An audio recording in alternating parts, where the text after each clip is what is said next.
Sprite Castle. Sprite Castle. Sprite Castle. Mr. Rob O'Hara. Sprite Castle. Hey everybody, welcome to a little impromptu stream tonight.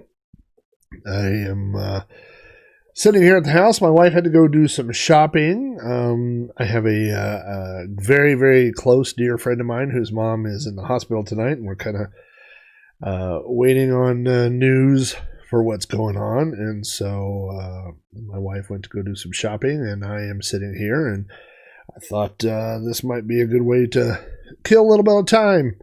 So I decided to fire up, and this is a game. I'm going to be playing a game tonight that I have played. I had reviewed on Sprite Castle a long time ago.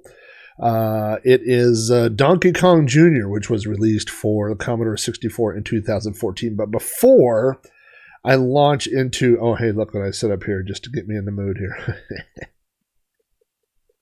You really need some music to be dancing over there. But before I start that, I want to take a look here at this version of Donkey Kong Jr., which was I had a long time ago, and this was before I had the internet, so there were secrets that there was no solution to, if that makes sense. You couldn't just Google something. You couldn't just go out there and rumors spread about things, you know. And so this was a old release of Donkey Kong Jr. for the Commodore 64. It was released by 1404. I don't know if that's a group or a person. And then it says, and Nintendo registered. So you know it's official. You have F3 for 1 or 2 players, which if we, I want to make sure here. And just go ahead and anything you hit starts the game. And so, let me turn this down just a tad bit. I want you to hear this great music, though. There we go. Yeah, that's not too loud. So, as you can see, the game almost starts. You can see the vines. It draws the vines. It draws, for the most part, the game that people are familiar with Donkey Kong Jr. And we have Donkey Kong Jr. there hanging from the vines. And we have some different things that we're used to seeing. If you've played Donkey Kong Jr., you have the little trapper guys, although they kind of look like weird barracuda fish in this version. And you have some fruit, you have bananas and things like that. But most importantly, the most important thing to see on this screen is at the top where it says enter password to start. So let's just press the number 1 and hit enter. And it looks like it's doing something. We can see Donkey Kong there and like, oh, we're going to get to start playing, you know, but we're not actually controlling anything. Donkey Kong Jr. is just kind of wandering up and down the vine there. And it says enter password to start. And so we can type anything we want to. We can type password, whatever. When you start typing, it just immediately cycles back to this screen. We can see Mario. The Mario sprite's obviously been ripped from the original release of Donkey Kong for the Commodore 64. Donkey Kong moves up and down the vines, and it goes back and says enter password to start, which makes us think we don't have the right password. And so as a kid, when I first got this, I tried every password I could think of. I tried DK. I tried JR. I tried DKJR. Hey, Pinback, I did try 0001. I tried the password, gosh, and I used to have this committed to memory. Now I'm embarrassed that I don't know it, but TMK, the launch code from War Games. I tried everything. And it wasn't until later when we got on the internet that I found out that there is no password, that this isn't a game, that people have disassembled this thing, and there is unfortunately no game. That this was just a mean old trick that somebody played on kids like us, which is very sad. But, I mean, we could sit here and try passwords all night, but I can just tell you that there is no password that makes this game work. Once you just hit 2 or 3 keys, it goes to the loop, and we can see Donkey Kong Jr. go up the vine, go down the vine, as Mario up there is doing whatever he's doing. He's kind of like doing the Running Man. And then we get enter password to start. So there is no game, unfortunately. There would not be a game for a long time until 2014, when Mr. Sid, I believe, and a few others released one of the greatest homebrew games. I mean, this was a game that when I saw the screenshots of this, the first thing I thought is that's not a Commodore 64 game. That is somebody who's taken the arcade graphics, because it was, of course, it was a small thumbnail, you know.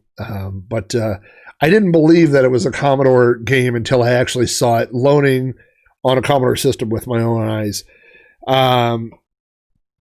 It is, when I saw this in 2014, I want to say this was what really relaunched my interest into homebrew games. I mean, I had all these games as a kid, and I was still in the Commodore scene. I was still playing games and stuff. But when I saw this game really showed me what Donkey Kong Jr. could have looked like back in the day. I don't even know that they could have made this back in the day. All right, let's see what we have here. What cheats?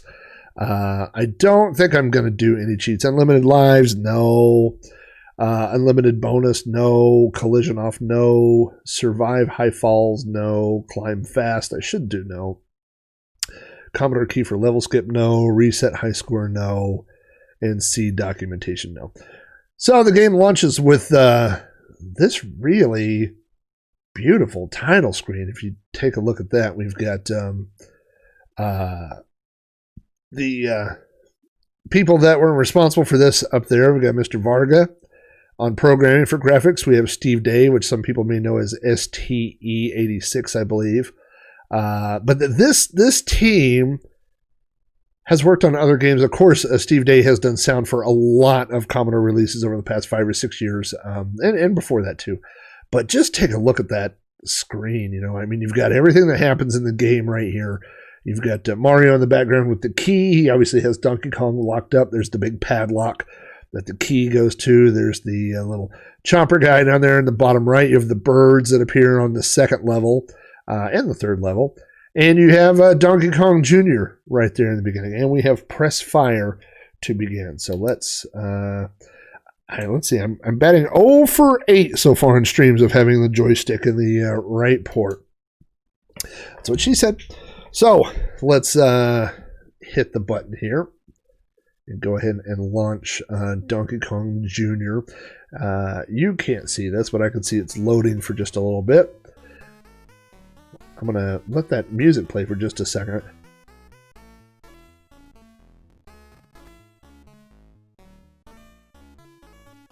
It's not bad. And then, of course, you can see the Donkey Kong Jr. Logo there. Hey, I wonder if I can... I wonder if while the music's playing, can I get...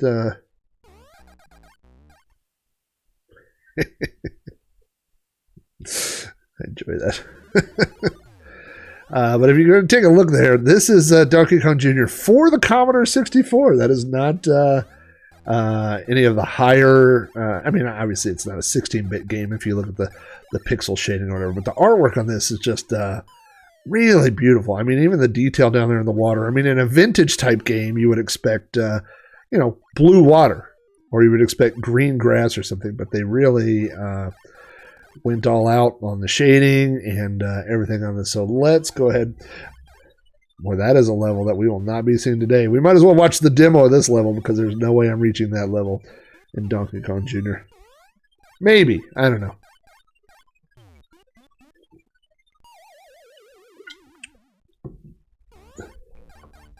This is that's one of my favorite levels, actually, the key level.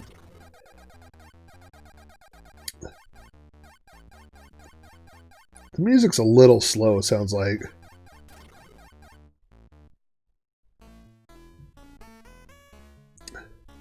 What do you think? Are we going to see if this thing dances? Well, that thing... Dumb joke. We're just going to say it's standard. We're going to do one player, and we're going to get things started here with Donkey Kong Jr. So, here we have this.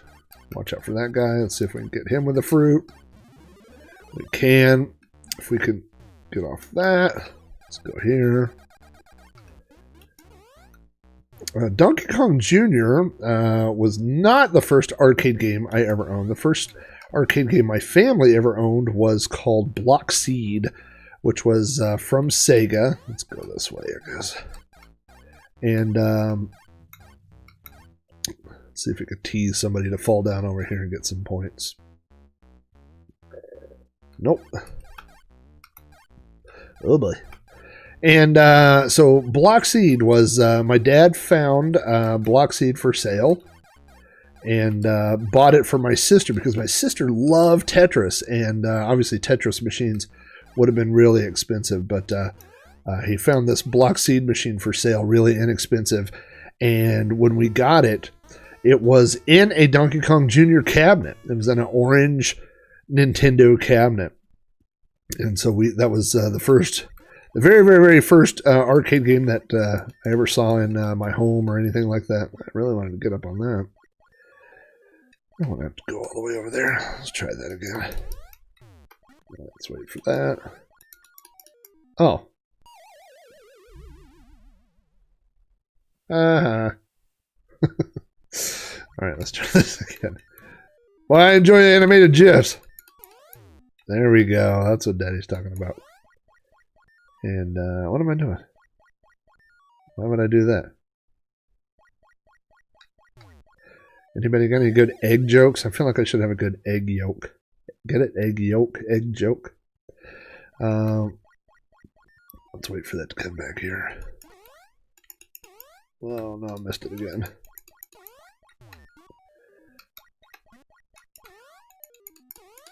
Nope. Alright, well, let's just go the long... Oh, no. What am I doing there, DK? So, yeah, the first cabinet that we ever had was a... oh, watch out for that. Was a Donkey Kong Jr. cabinet. Orange Nintendo cabinet, which had Block Seed in it until... well, I eventually inherited the cabinet. And Block Seed eventually stopped working. It was a Sega game with a suicide battery, and I didn't really know enough about arcade games at the time to know how to fix that. And yeah, boy. Can I get over there? Nope. Oh, look at that. All right, DK. What's that target thing there? Oh no, that's just tied to that. I don't think that's supposed to do anything there. Alright, let's see how this works. Let a guy go. Do I have to jump one? Oh no! I should have hung onto that rope. I'm a dummy.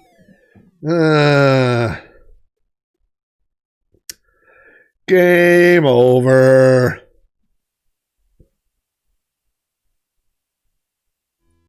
Who's laughing now, DK? Does that I guess I don't have any of my audio routed to that one, but it's still funny to look at. I do it every time. Making me laugh. So I took the Donkey Kong cabinet. What did I... Oh, you know what? I turned it into a MAME cabinet. That was my MAME cabinet. So when I got it, the board wasn't working, and I pulled the board out. And then I think at some point the power supply died. So there was no power supply, and there was no board. So I pulled the monitor out. I used the monitor for something else. And I turned it into my MAME cabinet. In fact, I made that... Cactus Flack,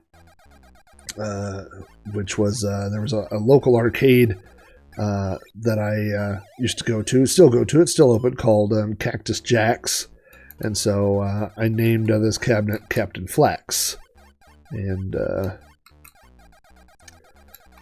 I used to put when I would just was not doing anything, I would go out and put Nintendo games on the MAME cabinet. I really wanted to get somebody with a fruit here, but alright. So I would try to fool people into thinking it was really a Nintendo cabinet when it wasn't. Because that's, I'm a sneaky dude. I'm a sneaky guy that way. But yeah, when I saw this, it doesn't quite, have the arcade version. This was the little dirty secret when you could take Donkey Kong Jr. up in the corner. It doesn't look quite as dirty on this version. But here we go. Let's see if we could... No. don't think I'm going to try that just yet. Let's get that guy get off that level there. Just anytime you want to go down, dude. There's no fruit there, though, like there is on the arcade version. So yeah, that was my main cabinet, and I used to literally put Excite Bike a lot on it, and I would put Donkey Kong Jr. on there. And I really like that cabinet. I ended up selling it. You know, the thing that I never understood about the arcade industry is when we got that machine, I don't remember what we paid for it, $200 or $300, because Block Siege was not a popular game, you know. But I had somebody offer me several $100s for the empty cabinet because they wanted a Nintendo cabinet, you know. And I sold the monitor, and so I made a lot more money taking that thing apart and selling it instead of do that. Pinback is my official hype man. He is the Flavor Flav to my Chuck D. So you listen to him, folks, and mash that whatever buttons. Mash those follow and like buttons and all that stuff like that. Oh, hey, Tintin, what's up? Just listen to the Crossroads podcast. Oh, thanks. You know, I had the latest version or the latest episode of You Don't Know Flack. All right, I think I could get up here and hide. Now, is that too high? No. Oh, burn to the toe, burn to the toe. Instant death for every gorilla. Everybody knows that. They are their soft spot. It's like their Achilles heel is their toes, where birds often kill them. Oh, shoot. What's old Donkey Kong have to think about that? Not a fan. So the latest episode of You Don't Know Flack I did was about a local mall that was here in town, Crossroads Mall, which unfortunately has gone out of business. All right, we'll just go the long way here. I can't just walk off that? I should be able to step off that. Ridiculous. If you want to see more of me dying, mash that follow button, people. I don't think I'm very good at I don't do the hype job very well. So, hey, Buck Owens, what's going on, my friend? And I saw Z9K9 in here for a minute, but it looks like either he did not, either he didn't like Donkey Kong or he had something else going on. But you know what I say whenever people show up? Every time somebody shows up, they get the Donkey Kong dance. So, yeah, the latest episode of... Let's start this over. The latest episode of You Don't Know Flack is all about Crossroads Mall, which is a mall here in Oklahoma City. Oh, kind of went too far there. Let's see if we can catch this. Get that little red guy to come all the way over to the edge, but he doesn't seem to come over very far. There we go. That's what Daddy likes. Come on.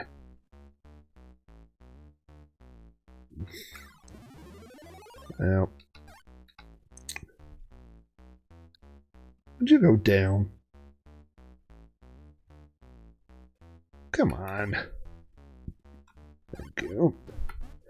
So Crossroads Mall was a mall that opened in 1974 in Oklahoma City. At the time it opened, it was one of the 10 largest malls in the country. And it was 1.3 million square feet of retail space that was all air conditioned, which was a big selling point in 1974. Sometimes there are things where I don't realize how recent some inventions are. Like I don't remember a life without malls. Crossroads opened a year after I was born, but I don't remember life before malls. I mean, there's always been malls, but I talked to my mom about Crossroads Mall, and she was like, it was the first mall around here that was enclosed. It was the first mall that had air conditioning, so it was a really big, huge deal at the time. And so if you listen to the episode, you can hear about the beginnings of Crossroads Mall. And actually, since releasing the episode, I referenced a video. I hadn't actually watched the whole thing, but I've since watched it. And there's I guess it's a National Geographic show called Gangland, and they feature different gangs on their show. And there's an episode dedicated to the Southside Locos, who I would never talk bad about, not after watching that episode. But the Southside Locos are a Hispanic gang who are based in Oklahoma City, and they basically control the area around Crossroads Mall, and they are responsible for a lot of the crime in that area. And so in the episode, I talk a little bit about an incident where in 2000, I was trying to get past that guy, and it's hard. This is, my streams are just really about a grown man crying. The Southside Locos really took over that area, and so there was an incident in 2006. Yeah, 2006, where there was a member of the Southside Locos and another rival gang were in Crossroads Mall, and they had an altercation, and they just literally started shooting at each other. Oh no!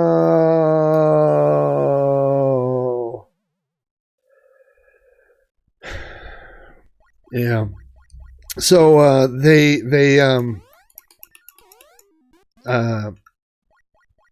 like right after that, I think I read that within 12 months, 75% of the stores had left Crossroads Mall. Like you couldn't get people to go there. You know, that was really the issue, and that's what my mom said. You know, was there was another mall here in town that Tintin might remember that's was around for a long time called Shepherd Mall, and Shepherd Mall is over off of 23rd and Villa. I used to work right across the street from it. I worked at a pizza place. God bless America. And they had such a problem with crime in the parking lot that they built these giant towers in the corners of the parking lot that were basically, they had security up in there with binoculars watching the parking lot for crime. But the rumor was that they were sniper towers. They looked like sniper towers.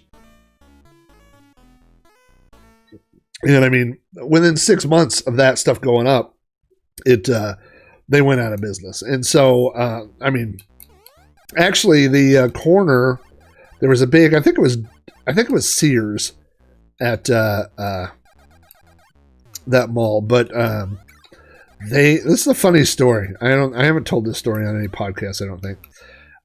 When I was a kid, my dad told me that if you ever want to go somewhere where you're not supposed to be, just look like you belong there, and nobody will ask you what you're doing. And I've tried that many times, and it works. It literally works. I'm 12 years old making Donkey Kong Jr. do dirty stuff.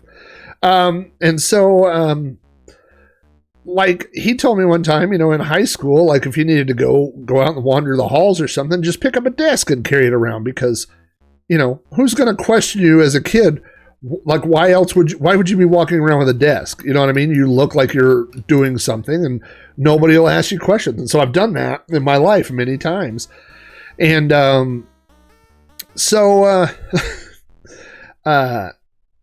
this Sears location, which was located at Shepherd Mall, was going out of business. And I wanted a mannequin. I wanted to own a mannequin. I thought it would be funny. And I just, was like, oh, man, I got to get me a mannequin, And when I heard that Sears was going out of business, I was like, I'm going to go get a mannequin. And so I talked this friend of mine, and we both had, his was different than mine, but we both had coveralls. My coveralls came from somebody that was in the military. I mean, they were like green, and I'm sure my mom got them from a garage sale. And I was probably 18, 19 at this time. And so we go to this Sears, and my buddy and I, with our coveralls, we go in, and we just decide we're going to act like movers. So we go walking in, and I'm like, yeah, just be cool, and we'll go pick up a mannequin.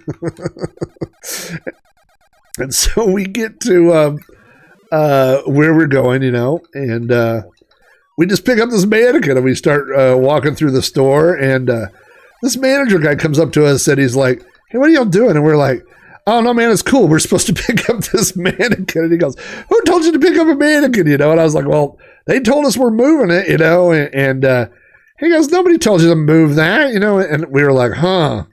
Well, hold on, let me go.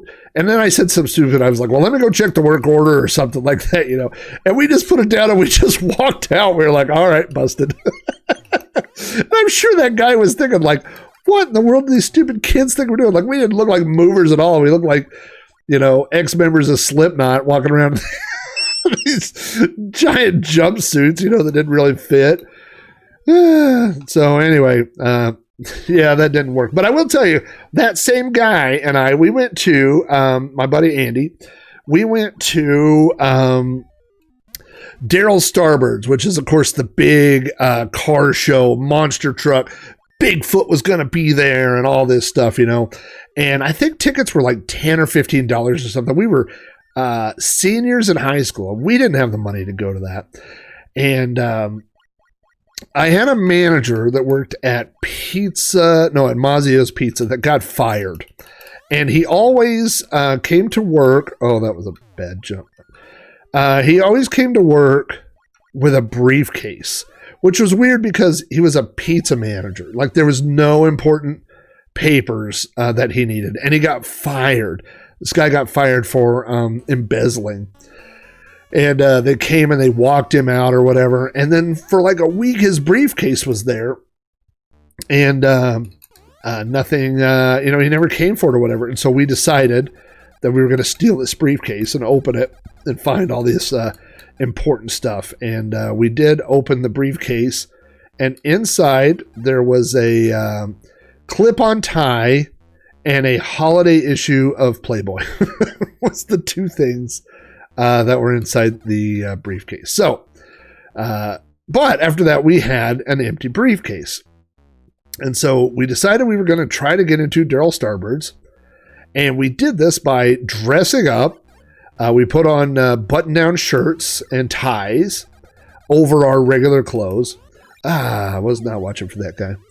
And we went to Daryl Starbird's and we took the briefcase. And so we went up to the front door and there's a security guy and we just walk right past the security guy. And then he goes, hey, what are y'all doing? And we go, yeah, we're back. We're here to buy the car. And the guy goes, what car? And we're like, yeah, didn't they tell you? Like, we found a car, we were going to buy it, and we left to go get the money, and now we're back. I want you to imagine that we are literally, 17 years old, and now we're trying to tell the security guard that we're walking in with who would even bring a briefcase full of cash? It's just stupid, right? It's literally like it's something that, a kid would see in a movie, right? And I'm like, yep, we went to go get the cash and we're back to buy the car. And then I pat the old briefcase. I'm like, right here, we got this briefcase full of, like, the only thing that would have made it dumber is if I had handcuffed myself to the briefcase, right? And so the guy just looks at us like we're dummies, and then I'm like, he's going to have us arrested or something. And then he just looks at us and he goes, all right. And so we walked into the Daryl Starbird's car show, carrying a briefcase, and we immediately went to the bathroom and opened the briefcase, and we took off those button-down shirts and the ties that we had and stuffed them in the briefcase and left them in a stall at the Oklahoma City Fairgrounds, and then spent. We were worried that somebody would recognize us, and so. That was our costume change. Like when Superman takes off the sunglasses, we took off the shirts and ties and just assumed nobody would recognize us. And so that's exactly what we did. We spent the rest of the evening walking around Daryl Starbird's. We totally got in for free. So we did that first, and then we were convinced that it had worked so well that we would then be able to get a mannequin out of a closing Sears. But we went 1 for 2 in our charades. Actually, that's not true. That is not true because I can't believe I remember this story. There was a guy at Pizza Hut that we worked with who was a delivery driver. And he was that guy, like, there was always that one delivery driver that was like, a few years older than everybody else. Like, this guy was 5 years older than us or something. And he lived in a trailer. He lived in a mobile home. And we went over to his trailer one night after work. And he said, hey, do you guys want some free dinner or whatever? This is late. It's like 2 a.m. And there was like 3 or 4 of us there. And we were like, yeah, sure, we'll take some free food. I didn't try to jump. And so anyway, he called. I think it wasn't Denny's. We used to have the Kettle. I think he called the Kettle. And he was like, hey, this is Joe, the guy from the cable company, and I'm the guy that you messed up our order last week. And the people were like, who are you talking about, And he says, yeah, I placed the big order and you messed it up. And they said to call back. And I talked to so-and-so during the day, and they were like, no, they didn't leave a note. I don't know what you're talking about. And he was like, oh, come on. They told us it wouldn't be an issue. And he was like really kind of aggressive, and they were like, okay, well, what's your order? And then he just like placed like 6 orders. He's like, well, I want a cheeseburger with fries and this, and I want this. I mean, just 6 random orders of food, And so then when this was all done, he said, let's see, that guy should go high. Okay. Then he was like, all right, well, does anybody want to go with me to go get it? And one of my friends said they would. And so they got in the car. But before he left, he opens up his closet door and he has like costumes. Like he puts on combat boots and he's got on blue jeans and he, has this gray jacket. And it's like he's putting on a costume, like, he's playing the part to go get this food or whatever. And the whole thing worked. And I asked him later, I was like, have you done this before? He's like, I do it all the time. And he told me all the places that were open late. And he said he had a series of costumes. Like he had a phone operator costume. Oh boy, I was hoping I wanted to get to the key level. And there's zero chance of me beating this level. Okay, those are going around and around. Boy. All right, let's let this go that way.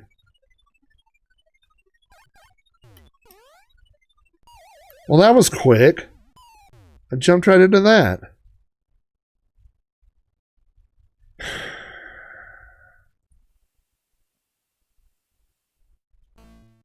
I don't need your crap right now, Donkey Kong. And so, yeah, anyway, the guy had all these different costumes and stuff. It was a interesting fellow. But anyway, so back to Crossroads Mall.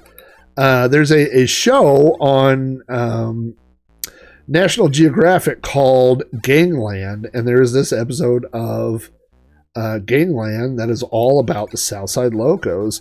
And I remember when I was working at Pizza Inn, I worked at the Pizza Inn over off of Southwest 59th and May in Oklahoma City, which is no longer a pizza place, unfortunately.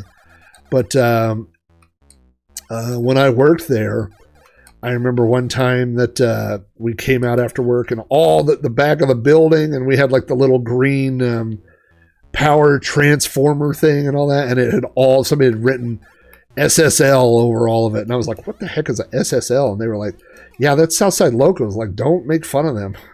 They'll come in here and shoot everybody. And they had somebody had written Southside Locos or SSL on the bathroom stall in the pizza restaurant, and I always thought that was not funny, but I always thought it was curious, like, because I know that gang graffiti,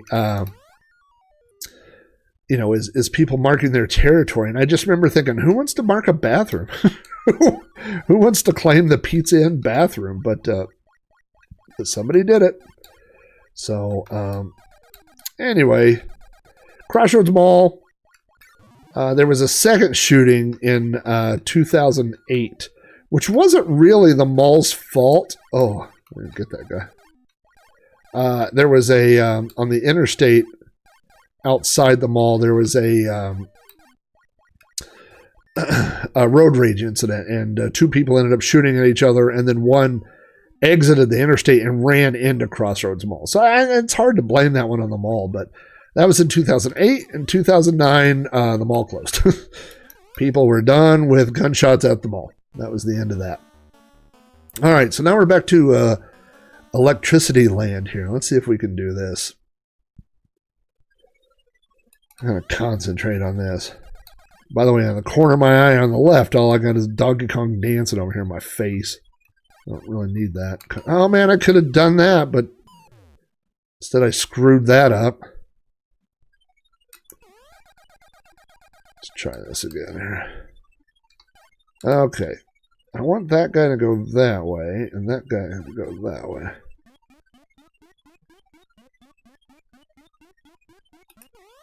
Okay. I didn't really think that would work, but it seems to have worked. Okay. We want to do the same thing. And this goes away. No chatting right now. No talking on the channel. Okay, jump over that guy. Get off of this. Oh. All right, let's wait. That guy's going fast. That means I'm going to have to jump that guy. And not in a good way. All right, let's go here. Okay, this is pretty easy. All right, I got to get to that key. Let's let that guy go there. That guy go there. Okay. Oh! I did it. Are you kidding? Look at that. Okay, and then this is that level that I actually, in the arcade, I think this is level 2, and I actually like this level. Because you go up here. I like it because I suck at it. That's why I like it. Oh, man. So Crossroads Mall, to finish up the fate of Crossroads Mall, the mall actually closed in 2009, and it was purchased by, as I think it was Tintin in the chat said, a investment company who renamed it Plaza Mayor, and its official name is Plaza Mayor at the Crossroads. And they said they were going to turn this into a Hispanic shopping community. So it was supposed to be Hispanic themed store. Oh, I wasn't paying attention. I got Hispanic bird bit me. I don't know why it's not Hispanic bird. And so they were going to make it like themed shops, like, in Oklahoma City, there was, God, what was the name of the old, there was an outdoor flea market off of 10th and Penn, and that's what that kind of turned into. Like they rebranded it, and it was, everything was written in Spanish on the outside, and it was Hispanic themed stores, and so it was supposed to be, that was supposed to be the idea. And so what ended up happening was they couldn't get anybody to lease out that thing, because I think Crossroads cost $50 million to buy. So, the people that they were going to lease this mall to, it didn't, they couldn't afford it. So they literally had built a shopping community. Hey, Bo, what's going on? I'm supposed to be playing Donkey Kong, but instead I'm talking about the episode of You Don't Know Flack, where I just talked about Crossroads Mall. So, it was just... and they said they were going to get some of the businesses that had been over at that other antique mall or flea market. But that flea market, like I looked at it one time, you could get a booth at that flea market for $100. And there's no way you're renting a spot at this Plaza Mayor for $100. I'm sure a spot would have been $1,000, So they literally priced out the people that they were marketing the shops to, So anyway, long story short, it sort of opened in 2013 and it closed permanently in 2017. It never took off. It never fully got populated. The thing I read said there were 35 stores inside the mall when it closed. All right, I'm giving old Donkey Kong Jr. This time I'm going to beat the game. Don't you laugh at me, Donkey Kong. And so they... when it closed, there were 35 stores in the mall, which is not very good when you have 125 spots that you're trying to rent, So this is where this mall, and this may be the eventual fate. I mean, what has a part in the mall's fate is that to try to get out of bank. Oh, I can't. I was trying to get out of that. Oh, that was luck. I mean, skill. Peek. So to I'm gonna do it again, just because that's how funny I am. So to try to save themselves from utter financial bankruptcy, they, of course, you have this mall, this giant mall, and it has 4 anchor stores, and they sold 2 of the anchor stores. Actually, I think they ended up selling all 4, but they sold 2 of them to a local school district who turned part of them into like actual classrooms and stuff. I think Santa Fe High School actually has classes and stuff at Crossroads Mall. It's very strange. Now I'm talking about malls. I'm not paying attention to Donkey Kong. Dummy. Who's laughing now? Donkey Kong's laughing now. So now you got this mess because they're trying to sell it. They're trying to sell the mall. But how do you sell a mall that the in-stores are owned by other people, And they have been doing, I haven't gone to one, but I heard that they were having a once-a-month flea market thing at one of the anchor stores at Crossroads Mall. But like I said, I haven't made it out to there. But sometimes those types of places I love going to, even if the stores are gone and stuff, you can still, I can see those things in my mind, and I'll give you an example. The place where my friend and I, Jeff, used to go play Photon, they sold it, it turned into a furniture store, and I went there one time, and I went inside, and I could see the entire, Photon laser tag arena. I'm like, I could see it in my mind, and this salesman guy kept coming up to me and he was like, "Hey, can I help you find anything?" I was like standing by waterbeds. He was like, "Are you looking for a waterbed?" I'm like, "Not really." And he kept asking me these questions, and finally he was like, "Well, if I could show you anything." And I was like, "Well, listen, I used to play Photon here. It's a laser tag game when I was 15 and I was like 30 at the time, And I was like, "I'm just really walking through." And the guy was like, "You played what?" And so, but in my mind's eye, I could still see Photon. I could see where all the stuff was, and it was really a fun little trip. And that place ended up burning down. That furniture store burned down, and so that's the end of that. How do you burn down a waterbed store? That sounds like a story I made up, but it's really not. The waterbed store burned up. The firemen were like, "If only we would have had one more source of water." All we had was 200. So yeah, I wasn't paying attention. All right, that's a high guy. Get off that. So yeah, I would have liked, I would like to go walk around Crossroads, and the same thing, right north. I was going to say south, just north of Crossroads Mall is Toys R Us, which is also vacant. The last time I went to Toys R Us, right when they were closing down, like they had just closed down, it was like the first weekend, and there were those metal signs. Now I'm going to get cocky because I beat this level last time. There was a, oh yeah, see, I did it. I jumped right into it. Great kid, don't get cocky. I went to Crossroads Mall, and who's laughing now?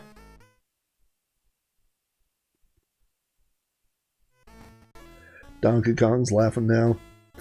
I went to Toys R Us, and there was right up front, there were like the signs, the parking signs with metal on them that said Toys R Us employee parking only. And I didn't have a crescent wrench because I was totally going to take one. I'm like, who cares? Who wants a parking sign? They're out of business. And the last time I went there, I drove around back, and there's like the delivery dock where they used to get stuff, and there's a giant plastic sign and it says like Toys R Us, toys here, or toy delivery here or something. And this sign, it's so high up. I mean, this sign is probably, even if you went up at the dock, it's probably 10 foot in the air, you know? And I was like, if I brought like a giant broomstick and I could knock that sign down, it would probably just shatter. It's like old brittle plastic. It would just shatter, you know, when it hit the ground or whatever, and I would have a shard. I'd be like, this shard of plastic came from Toys R Us. Like, I don't know, but I wish you know, the other thing that's there, and Tintin, you have to tell me last time you went, but last time I went, there were still shopping carts there, and they're branded. They say Toys R Us shopping cart, you know, and like they have the blue plastic on everything. And, you know, the nostalgic part of me is like, oh man, how awesome would it be to have a Toys R Us shopping cart? But literally, what am I going to do with a shopping cart? You know what I mean? I mean, it's a dumb thing to want to steal, but I mean, I'm not saying I'm above it. I'm just saying I don't know what I would do with it, you know? But I don't know. I would have liked to have something. Oh, that's bull sugar, as Lethargic would say. God, yeah, I mean, because here's the thing. I mean, first of all, I mean, that Toys R Us is abandoned. You know what I mean? Like, it's not like somebody's going to come. It's whoever owns the property. Like, I'm sure there's some property manager that would get called. And then, like, I mean, if I got arrested and went to jail for stealing something from a Toys R Us, like, how cool would that be? And I don't mean shoplifting when they were open. I mean, like, you know, you get thrown into the tank or whatever. Like, I'm using my cool prison talk. I've never been to jail, but yeah, you know, you go in and the guys are like, what are you in for? Oh, I was not. Oh, that was literally standing on his head. That shouldn't have happened. And, you know, you go in like that and, you know, I mean, there's like guys like, what do you hear? You're like, I'll kill my mama or whatever. You're like, what did you do? You know that old Toys R Us? Yeah. Did you burn it down? No, I stole that big giraffe thing that was on the side of it. Oh, did you kill it? No, I put it in my bedroom so I could have a cool giraffe. Okay. Like, I think I would, like, I feel like I would get stabbed in jail very quickly. Boat, I will tell you that, we went on a, you know, I live Main Street in my town, in Yukon is Route 66. And so I haven't done a lot of this, but, there was one time where my wife and I just kind of, we didn't stay on Route 66 because Route 66 is actually kind of a garbage road. I mean, there are cool things in different places at Route 66, but if you just start driving on Route 66, you find out very quickly that there are potholes, you know, the size of your arm on Route 66. Like, it's not, a lot of it is not well maintained. And so anyway, we had gone on this this road trip, and we were kind of going to like antique malls and shopping kind of places, stuff like that. And we went in and we'd gone to multiple places. Like, this is our third or fourth shop, you know, and you know, you spend an hour at each one. And my wife said, I got to use the bathroom, you know? And I was like, okay, well, use the bathroom. And then she came out. I was like, you ready to go? She's like, well, now I feel like I got to buy something. And I was like, I mean, it's a public bathroom. We were here. We were looking for stuff. And we were here in good faith. It wasn't like we came into pretending to shop and did whatever. I mean, we were there. We didn't happen to find anything we want. But, you know, we were valid customers. And so anyway, barely. And so I went out to the car, and my wife came out with I'm going to say a 4 foot by 4 foot metal Texaco sign. I was like, what on God's green earth are you going to do with that thing? And it's hanging on the wall in our laundry room. And she said, I'm going to put some other signs in there. I'm going to make it theme like a cool little garage station or gas station. You know what's in there right now? There's a sign that we got from Hobby Lobby that says laundry and a big metal Texaco sign. That's exactly what's in there. So now I did have a neighbor who had a garage, like a little shed thing out behind their house, and they had those big gas station signs all over. Okay, this is the level I talked about how great I was at that I instantly died on last time.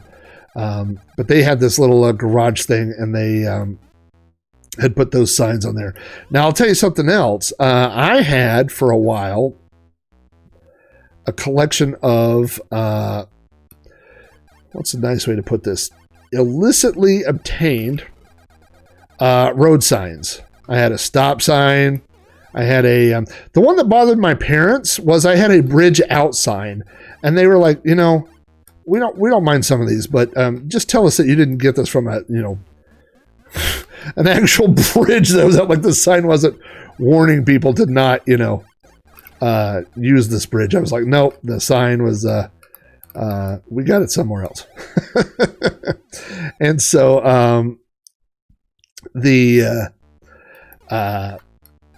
anyway, the gist of this is that in my neighborhood, I just recently did some blog posts and some things on my Patreon that you may have seen about Pat Deckard, who was the next door neighbor that we grew up next door. She was our next door neighbor since 1978, and our neighborhood. She was kind of like the the mom of the neighborhood. She organized all the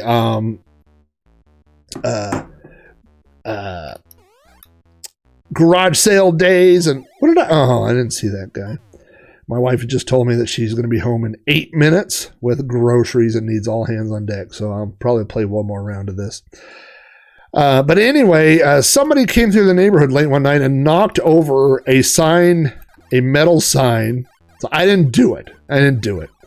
But somebody ran over the thing, and it said Sun Valley. It was the metal sign that I'm sure she had paid for, that said Sun Valley Neighborhood Watch Area. And so I stole the sign. And I didn't feel bad about it because it had tire tracks on it. The corner was bent, and they were going to have to replace it anyway. That was my justification. So I took it, and I had it in my room for a long time. And when I at my last house, I had a few metal signs, and I hung them up in my garage. And when we were selling that house, my old neighbor Pat came over to look at the house, because she had been a realtor her whole life, and she came over to help us list the house. And she walked through the garage, and she just stopped for a long time out in the garage. And I thought, what is she doing out there? And I realized that she had seen the metal Sun Valley Neighborhood Watch sign that obviously she had paid for, 20 years earlier. And I'm sure she wondered all this time, I wonder what happened to that sign. And, what happened to it was someone ran over it, and then I stole it. So I felt that's the only one I ever felt a little guilty about. But as I mentioned last week, she passed away at the age of 80. She had a long and wonderful life. She had kids and grandkids and great grandkids. And now I feel like I could go hang the sign up. It'll kind of be like a sign in her honor. I'm going to go hang that up out in the building. It's out there. I just had it hidden behind some other stuff because I'm 47 and I'm afraid of getting in trouble. So, I used to have I remember one time I had there were these, what do they call those? The traffic, like the little construction signs or whatever, and we stole the light off them.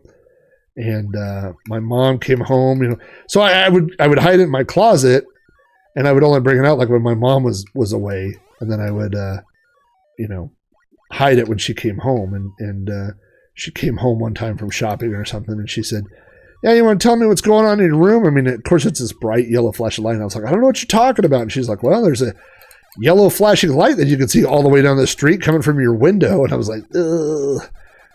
That was probably a wise thing that I kind of avoided a life of crime. I was not a good criminal. I was not, as Michael Jackson said, a smooth criminal. That'll get me a Twitch strike right there. If you're bored this weekend, come to the Moore for the Christmas Spectacular Fireworks Show. My wife has been to the Yukon Christmas lights about 9 times with the kids so far. And then I haven't written this blog post yet, but we went to the unveiling of the Christmas Story leg lamp in Chickasha. Now, we thought it was already installed and established, but it turns out that they had installed the leg lamp, and the wind knocked it down. And so they had to take it down and fix the wind actually ripped holes in it.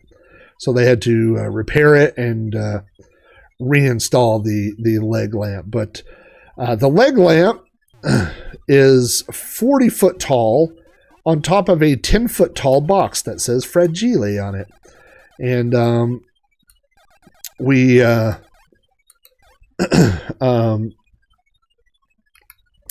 when we showed back up, they were literally just inflate or getting ready to inflate it. They had I tried to jump. We sat there for an hour on the sidewalk. We watched them inflate this giant leg lamp. It was interesting to watch the process. And at some point, the guys that were working on it came over to us and they were like, "What are y'all doing? Why are you watching us inflate this leg lamp?" I'm like, "Well, you ever seen a 50-foot leg lamp get inflated? I haven't." Boat says when he was in high school, he went to a local garage sale, or local garage, where there was an old Carmen Ghia sitting out front. He opened up the trunk and stole the badge. Felt zero guilt. I was a horrible child. Well, I think we were all horrible children. I know I was a horrible child. If you were a horrible child, just let a little dance come out of you right now. Well, we know you were, Donkey Kong. You kidnap people. Yeah, you know, I never felt bad about... I was not a thief as a kid. I didn't steal things from stores or whatever. I remember one time when I was a little kid, I went to one of those things where you could get candy by the... Like you got a sack and you filled it with candy, like candy by the ounce or pound or whatever. This is like super old school. And I took one piece and ate it before we left, and I thought sirens would go off and stuff, and nothing happened. And but no, I didn't really do too much of that. But unless we're counting software and music and movies, in which case I got them all. I made up for it. I was really good, and then I got a cable modem, and then I was really bad. So, you know what? There's a chance that if I tell my wife there's a fireworks show this weekend and more, there's a chance she'll be out there. She's gone to the Christmas lights. She wants to go back to the Christmas lights in Chickasha. She wants to go see the only thing she doesn't want to do is the one thing I wanted to do is go see the leg lamp again. But it turns out that the guy who originally invented the very first leg lamp was born in Chickasha, Oklahoma. And so that's why they got this leg lamp, as they were paying tribute to that guy. But really, it's a thing just to spark interest, to get people to come to Chickasha, Oklahoma, because there's really, other than the Christmas lights, not a whole lot of reasons to do that. So good for them. I hope they drum up some business. Well, my wife's going to be here with groceries, and this kept my mind off of worrying about news about my friend's mom. So I'm sure I'll get some news later tonight, and hopefully everything is okay with that situation. And I enjoyed taking a look at this Donkey Kong again. This version of Donkey Kong Jr., this is just one of those games. This one is 2014, and when I saw this, I remember just thinking like this really breathed life back into the Commodore 64 for me, and there were so many great homebrew games that came after this for the Commodore 64. So just scrolling through the people here in the chat right now. I know there were some others here earlier, but I see Buck Owens, Chris Albright, Commander Root, Crunch Chip. That sounds delicious. I want to get some chips and dip right now. And, of course, 1010. And I know there are a few other people here earlier. So thanks to everybody for thank you, Boat, by the way. Hopefully all is well with Kathy. Thank you, guys, for stopping by. And I will see you. I will definitely be online on Wednesday nights at 8 p.m. Central. I know there's so many people from different countries and time zones. So I'm not even that good at keeping track of when daylight savings time kicks in. So you have to do your own math, but 8 p.m. on Wednesday, we'll be doing whatever this week's Sprite Castle game is. I don't know that I've decided that yet. So anyway, guys, thanks for showing up. I always appreciate it, and I will see you guys soon.